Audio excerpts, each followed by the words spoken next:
Sa atin. Yes, tsaka alam mo po, actually kahit po nakakapagod yung promo, ako po talagang excited ako pagdadalaw sa ganito. Kasi nakikita ko po kayo, hindi lang yung naman sa diba?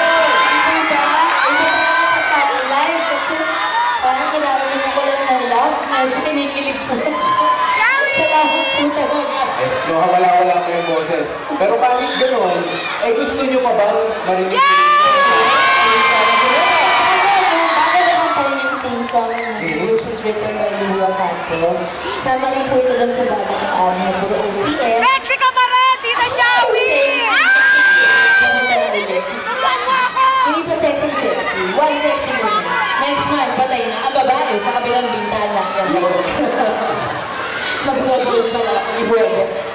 So, this song is a theme song. It was chosen by Star Cinema to be the theme song of this movie, Caregiver. Pero talaga pong ginawa po namin ito movie na to, at siya na po siya ito po ng pelikula.